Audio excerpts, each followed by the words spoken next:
اللہ اکبر اللہ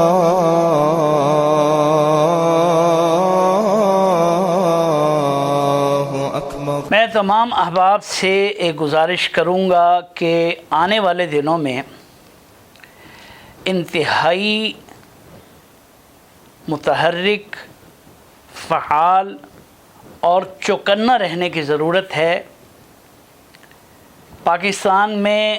حالات اس طرح کے بنا دیے گئے ہیں کہ ہر روز ایک نیا مسئلہ پاکستانی قوم کے لیے ایک نیا بم پھوڑتا ہے۔ مہنگائی کے مسائل ہیں، سیاسی مسائل ہیں، اور طرح طرح کی روزانہ کوئی نہ کوئی نئی ایسی بات آتی ہے کہ پوری قوم کی توجہ اپنی طرف کھینچ لیتی ہے۔ اور میں جس اندیشے کا اظہار کر رہا ہوں وہ یہ ہے کہ ایسا نہ ہو کہ سیاست کی دھول میں قادیانیت اپنا الو سیدھا کرنے میں کامیاب ہو جائے۔ آپ کو یاد ہے نا کہ آج سے 1.5-2 سال پہلے سابق دور حکومت میں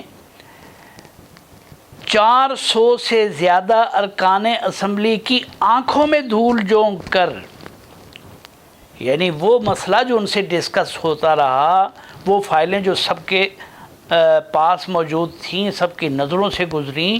ان فائلوں میں جن فارمز کا سرے سے دور دور تک ذکر مذکور نہیں تھا، اخیر میں جب جمع کرایا گیا تو وہاں پر وہ فارمز جمع ہو چکے تھے جن میں قادیانیت کو پورا کھلا راستہ مل رہا تھا۔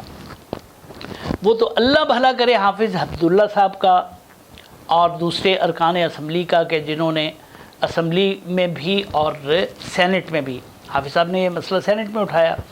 اور اسمبلی میں بھی ہمارے پاکستان کے کچھ مخلص کارکنوں تک یہ بات پہنچی، انہوں نے یہ مسئلہ اٹھایا اور یہ بات ہو گئی۔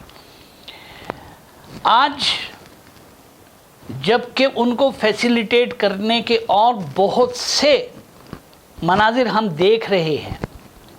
اور ہمیں یہ نظر آ رہا ہے کہ قادیانیت انتہائی متحرک ہو چکی ہے، پر پرزے نکال رہی ہے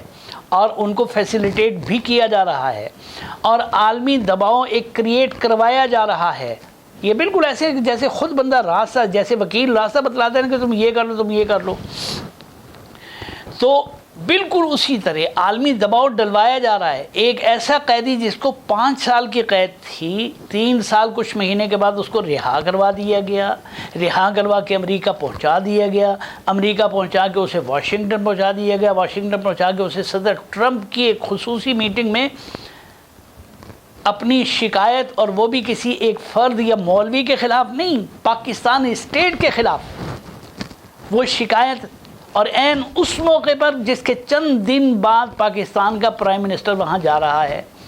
ظاہر ہے کہ اس کے اوپر ایک دباؤ ڈلوانا مقصود تھا، اور یہ دباؤ